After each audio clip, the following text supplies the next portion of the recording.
3.5 मुहूर्तांपैकी एक महत्त्वाचा सण म्हणजे अक्षय तृतीया. यंदा अक्षय तृतीयेच्या दिवशी सोने खरेदीचा मुहूर्त कोणता आहे आणि या दिवशी कोणते छोटे उपाय केल्याने घरात सुखसमृद्धी टिकून राहते. या दिवशीचे खरेदीसाठीचे सर्वात शुभ मुहूर्त, तिथी आणि या दिवसाचे धार्मिक महत्त्व काय आहे, चला संपूर्ण माहिती जाणून घेऊया. अक्षय म्हणजे काय, तर ज्याचा कधीही क्षय होत नाही असा. या दिवसाचं महत्त्व सांगणाऱ्या 5 महत्त्वाच्या घटना आहेत. जसे या दिवशी परशुराम जन्मोत्सव असतो. भगवान श्रीहरी विष्णूंचे 6वे अवतार असलेले भगवान परशुराम यांचा जन्मोत्सव या दिवशी केला जातो. त्याचबरोबर या दिवसापासून त्रेतायुगाची सुरुवात झाली असंही म्हणतात. गंगा नदी सुद्धा पृथ्वीवर या दिवशी अवतरली. द्रौपदीला भगवान श्रीकृष्णानं अक्षय पात्र सुद्धा या दिवशी दिलं होतं, ज्यावेळी अन्नाची कमतरता कधीच भासली नाही. आणि सर्वात महत्त्वाचं म्हणजे काय माहितीये, सुदामा जेव्हा श्रीकृष्णाला भेटला तेव्हा त्याच्या पोह्यांच्या बदल्यात देवाने त्याचं नशीबच पालटलं. तोच हा दिवस होता असंही सांगितलं जातं. आता अक्षय तृतीया हिंदू धर्मात 3.5 मुहूर्तांपैकी एक अत्यंत शुभ मुहूर्त मानला जातो. हा दिवस केवळ सोनं खरेदीसाठीच नाही, तर नवीन कार्यारंभासाठी देखील अत्यंत फलदायी मानला जातो. आधी सांगितल्याप्रमाणे अक्षय म्हणजे ज्याचा कधीही क्षय होत नाही असा. वैशाख शुद्ध तृतीयेला साजरा होणारा हा सण जीवनात सुख, संपत्ती आणि सौभाग्य घेऊन येतो. या दिवशी केलेले दान आणि खरेदी अक्षय राहते अशी धार्मिक श्रद्धा आहे. आता सर्वात महत्त्वाचा प्रश्न जो अनेकांना पडला असेल तो म्हणजे सोनं नक्की कधी खरेदी करायचं. 19 एप्रिलला सकाळी 6 वाजतापासून ते दुपारी 3:47 सोने खरेदीसाठी सर्वोत्तम काळ असल्याचं सांगितलं जात आहे. जर तुम्हाला सोनं खरेदी करणं शक्य नसेल तर काळजी करू नका.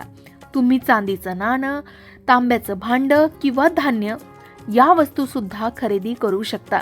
त्याचाही परिणाम अगदी सोन्यासारखाच अक्षय फळ देणारा असतो. आता यंदा 19 एप्रिल रोजी रविवार आहे आणि या दिवशी अक्षय तृतीया साजरी केली जाणार आहे. तृतीय तिथीचा प्रारंभ हा 19 एप्रिल रोजी सकाळी 10:49 सुरू होणार आहे. तृतीय तिथी समाप्त होणार आहे 20 एप्रिल 2026 रोजी सकाळी 7:26. आता हिंदू धर्मामध्ये उदय तिथी पाहण्याची वेळ आहे आणि उदय तिथीनुसार कोणतेही सण साजरे केले जातात. मात्र यंदा अक्षय तृतीया तिथी 19ला नाही तर 20 एप्रिलचा सूर्योदय पाहणार आहे. असं असूनही 19 तारखेलाच अक्षय तृतीया साजरी केली जाणार आहे, कारण हा सण दिवसाच्या पूर्वार्धात साजरा केला जातो. खरेदीसाठीही सकाळची वेळ योग्य मानली जाते.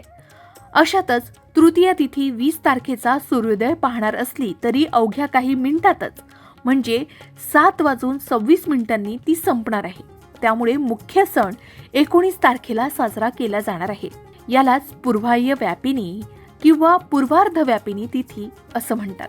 आता अक्षय तृतीयेला ज्यांना सोनं खरेदी करायचं आहे त्यांच्यासाठी शुभ मुहूर्त कोणता, तर 19 एप्रिल रोजी सोनं खरेदीसाठी काही वेळा अत्यंत फलदायी ठरतील. जसे सकाळचा मुहूर्त 6:10 ते दुपारी 12:25 आणि संध्याकाळचा मुहूर्त दुपारी 4:30 ते सायंकाळी 7 वाजेपर्यंतचा मुहूर्त असणार आहे. या वेळेत आपण सोनं खरेदी करू शकता. जर तुम्हाला सोनं खरेदी करणं शक्य नसेल तर काही हरकत नाही. तुम्ही चांदीचं नाणं, तांब्याचं भांडं किंवा धान्य या वेळेत खरेदी करू शकता. या दिवशी विशेष करून काय करावं, तर सकाळी लवकर उठावं, स्नान करावं, भगवान श्रीहरी विष्णूंची देवी लक्ष्मीसह पूजा करावी, तुळशीला जल अर्पण करावं आणि उन्हाळ्याचे दिवस असल्याने पाण्याचा कलश दान करावा. हे खूप महत्त्वाचं मानलं जात आहे. या दिवशी तुम्ही गरजू व्यक्तींना छत्री, चप्पल, पंखे किंवा गोड पाणी सुद्धा दान करू शकता. यामुळे पितरांचे आशीर्वाद मिळतात. या दिवशी आपण घराच्या मुख्य दरवाजावर तोरण लावावं आणि उंबरठ्याची पूजा करावी. आता आधी सांगितल्याप्रमाणे या दिवसाचं धार्मिक महत्त्व आहे. जसे या दिवशी भगवान श्रीहरी विष्णूंचे 6वे अवतार असलेले भगवान परशुराम यांचा जन्मोत्सव असतो. धार्मिक मान्यतेनुसार त्रेतायुगाची सुरुवात सुद्धा या दिवशी झाली. या दिवशी माता गंगा स्वर्गातून पृथ्वीवर अवतरली होती असेही मानलं जातं. मग या दिवशी काय करावं, तर दान धर्माला या दिवशी विशेष महत्त्व आहे. या दिवशी गरजूंना पाणी भरलेला कलश, छत्री, पंखे किंवा अन्नाचं दान करावं. यामुळे पितृदोष दूर होतो असं म्हटलं जातं. या दिवसापासून गृहप्रवेश, लग्न किंवा नवीन व्यवसायाची सुरुवात केली जाते, कारण हा दिवस स्वतः एक मुहूर्त आहे. जसं 3.5 मुहूर्तांपैकी एक मुहूर्त याला मानलं जातं. आता काही भागामध्ये अखाजी या नावाने सुद्धा अक्षय तृतीया साजरी केली जाते. या दिवशी कलश वाहने किंवा घडा भरणे ही प्रथा अत्यंत भावपूर्ण आणि वैशिष्ट्यपूर्ण पद्धतीने साजरी केली जाते. विदर्भातील ग्रामीण संस्कृतीत या परंपरेला पितृपूजनाचा मोठा दर्जा आहे. या दिवशी मातीचा नवीन कोरा माठ किंवा घडा आणला जातो. तो स्वच्छ धुवून त्यावर चंदनाचे किंवा हळद कुंकवाचे 5 बोटं ओढली जातात. हा भरलेला पाण्याचा घडा म्हणजे आपल्या पूर्वजांचे प्रतीक मानले जाते. घड्यावर आंब्याची पानं किंवा त्यावर खरबूज किंवा कैरी किंवा मातीचं झाकण ठेवलं जातं. आता अक्षय तृतीया म्हणजे आंब्याचा अधिकृत पाहुणचार सुरू करण्याचा दिवस. म्हणून देवाला आणि पितरांना या दिवशी कैरीचे पन्हे नैवेद्य म्हणून दाखवले जाते. विदर्भात या दिवशी पुरणपोळी, कटाची आमटी आणि भजी आवर्जून केली जातात. पितरांच्या नावाने पाटावर नैवेद्य वाढला जातो. घड्याची पूजा झाल्यावर तो घडा एखाद्या गरजू व्यक्तीला दिला जातो किंवा एखाद्या मंदिरात ठेवला जातो. विदर्भातील अनेक भागात या दिवशी पाणी पाजणं अत्यंत पुण्यकारक मानलं जातं. लोक आपल्या घरासमोर पाण्याची माठ भरून ठेवतात, जेणेकरून उन्हातानातून येणाऱ्या प्रवाशांची तहान भागेल. यालाच धर्मघट दान असंही म्हणतात. विदर्भात अक्षय तृतीयेच्या निमित्तानं झाडांना झोके बांधण्याची सुद्धा प्रथा आहे. मुली आणि स्त्रिया अखाजीची गाणी गात झोके घेतात. शेतकरी वर्गासाठी सुद्धा हा दिवस महत्त्वाचा असतो. अक्षय तृतीयेच्या दिवशी शेतकरी आपल्या शेतात जाऊन जमिनीची पूजा करतात आणि पावसाळ्यातील शेती कामाचं नियोजन करतात. ज्यांना यावर्षी नवीन जमीन घ्यायची आहे किंवा विहीर खोदायची आहे, ते या मुहूर्तावर कामाला सुरुवात करतात. थोडक्यात सांगायचं झालं तर विदर्भात अक्षय तृतीया ही केवळ सोनं खरेदी करण्यापुरती मर्यादित नसून ती पाणी, पितर आणि आंबा या 3 गोष्टीभोवती फिरणारी एक अत्यंत पवित्र सामाजिक आणि कौटुंबिक प्रथा आहे. मग तुम्ही विदर्भातील असाल तर तुमच्याकडे अखाजी हा सण कशा पद्धतीने साजरा करतात हे कमेंट करून नक्की सांगा. आता अक्षय तृतीया हा 3.5 मुहूर्तांपैकी एक शुभ मुहूर्त मानला जातो. या दिवशी आपण काही उपाय सुद्धा करू शकता. त्यापैकी लक्ष्मी प्राप्तीसाठी एक साधा सोपा उपाय आहे. पूजेमध्ये 11 सोन्याची, चांदीची किंवा 1 रुपयाची नाणी घ्यावी. जर ती नसेल तर 10 रुपयाची 11 साधी नाणी स्वच्छ धुवून ठेवावी. त्यांना हळद कुंकू आणि अक्षता वाहून त्याची पूजा करावी. दुसऱ्या दिवशी ही नाणी लाल कपड्यात बांधून आपल्या तिजोरीत ठेवावी. यामुळे वर्षभर पैशाची कमतरता भासत नाही असं मानलं जातं. शिवाय लक्ष्मीला अत्यंत प्रिय असलेल्या 7 किंवा 11 पिवळ्या रंगाच्या कवड्यांचा उपाय सुद्धा तुम्ही करू शकता. अशाच पद्धतीने अक्षय तृतीयेच्या दिवशी त्याची पूजा करून त्या लाल कपड्यात बांधून तिजोरीत ठेवाव्या. यामुळेही लक्ष्मीला आकर्षित करता येऊ शकतं. त्याचबरोबर अक्षय तृतीयेच्या दिवशी आपल्या घरात जिथे धान्य ठेवलेले आहे त्या जागेची पूजा करावी.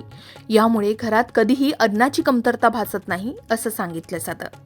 आता जर सोनं खरेदी करणं शक्य नसेल तर या दिवशी आवर्जून खडे मीठ खरेदी करून आणावं. मीठ हे देवी लक्ष्मीचं रूप मानलं जातं, त्यामुळे घरात भरभराट होते असंही सांगितलं जातं. अक्षय तृतीयेच्या दिवशी कोणालाही उधार मात्र देऊ नये. कोणाकडून कर्ज घेऊ नये. जर कोणाचे पैसे देणे बाकी असेल तर या दिवशी शक्य असल्यास थोडे पैसे देऊन कर्ज कमी करण्यास सुरुवात करावी. तुमच्या व्यवसायाच्या ठिकाणी किंवा दुकानाच्या गल्ल्यामध्ये एक छोटे श्रीयंत्र किंवा महालक्ष्मी यंत्र स्थापित करावे. या दिवशी केलेले हे काम व्यवसायात अक्षय वाढ देते असं सांगितलं जातं. सर्वात महत्त्वाचं म्हणजे या दिवशी कोणतेही काम करताना मनात कोणाबद्दलही वाईट विचार आणू नका. शांत आणि आनंदी राहून केलेले उपाय हे अधिक फलदायी ठरू शकतात. तर अक्षय तृतीये संबंधित हा संपूर्ण माहितीचा व्हिडिओ तुम्हाला आवडला असेल अशी खात्री आहे. तुम्हाला आणि तुमच्या कुटुंबाला अक्षय तृतीयेच्या खूप खूप शुभेच्छा. तुमचं घर सुख समाधानाने भरलेलं राहो हीच सदिच्छा. हा व्हिडिओ आपल्या मित्रमैत्रिणींना नक्की शेअर करा आणि आमच्या चॅनलला सबस्क्राईब करायलाही विसरू नका. अशाच प्रकारे सणावारा संबंधित व्रतवैकल्य असतील, उपासना असतील, पूजाविधी संबंधित आणखी काही माहिती तुम्हाला हवी असेल, त्याचबरोबर वास्तुशास्त्र, ज्योतिषशास्त्र, अंकशास्त्र यांसारख्या विषयावर तुमच्या मनात काही शंका असतील तर त्या कमेंट बॉक्समध्ये नक्की विचारा. शिवाय तुम्हाला आणखीन कोणत्या विषयावरचे व्हिडिओ ऐकायला आवडतील ते सुद्धा कमेंट करून सांगा. या संबंधित संपूर्ण मार्गदर्शन तुमच्यापर्यंत पोहोचवण्याचा आमचा हा प्रयत्न आहे, तेव्हा कमेंट नक्की करा. अशाच प्रकारच्या माहितीपूर्ण व्हिडिओसाठी लोकमत भक्ती चॅनलला नक्की सबस्क्राईब करा आणि बेल आयकॉनला क्लिक करा, म्हणजे आमच्या नवनवीन व्हिडिओचं नोटिफिकेशन तुम्हाला मिळत राहील. तसेच योग्य आध्यात्मिक मार्गदर्शनासाठी लोकमत भक्तीच्या फेसबुक पेज आणि इन्स्टा पेजला लाईक आणि फॉलो करायला विसरू नका.